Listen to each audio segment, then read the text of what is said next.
রাসূল করিম সাল্লাল্লাহু আলাইহি সাল্লাম বলেন, আন আবি হুরায়রা রাদিয়াল্লাহু তাআলা আনহু আনিন নবী সাল্লাল্লাহু আলাইহি সাল্লাম قال আয়াতুল মুনাফিকি সালাসুন ইযা হাদাসা কাযাবা ওয়া ইযা ওয়াদা আখলাফা ওয়া ইযা উতু মিন খান। মুনাফিকের প্রথমত বৈশিষ্ট্য হচ্ছে তিনটা। কয়টা বলেন? ইযা হাদাসা কাযাবা, ওই ব্যক্তি যখন কথা বলে, কথা বললেই মিথ্যা বলে। দেখবেন কিছু মানুষ রয়েছে কথা বললেই বোঝাই যায় না কোনটা সত্য আর কোনটা মিথ্যা, এতটা মিথ্যা কথা বলে। মুনাফিকের বৈশিষ্ট্য।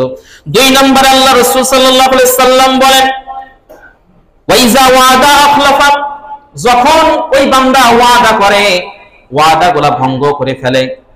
আপনাকে আমি অমুক দিন এই টাকাটা দেব, এই সপ্তাহে কিছু, যখন তার থেকে ধার নাই, ওয়াদার পর ওয়াদা কেটে যায়, ওয়াদা ঠিক রাখতে পারে না, ওয়াদা ঠিক রাখে না। এটা হচ্ছে মুনাফিকের দ্বিতীয় বৈশিষ্ট্য।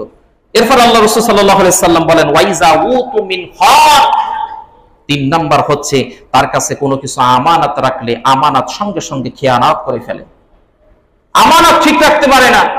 এটা হচ্ছে মুনাফিকের তৃতীয় বৈশিষ্ট্য। এই তিনটা বৈশিষ্ট্য যার ভিতরে থাকবে, এই ব্যক্তিটা কি? সবাই বলেন, এই ব্যক্তিটা কি?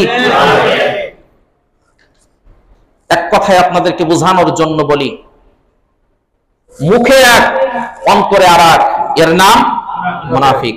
মুখে এক অন্তরে আর এক, এর নাম মুনাফিক। অন্তরের ভিতরে কালো কষিয়ে রাখে, অথচ বাইরে মনে হয় যেন ফুল ঝরতেছে।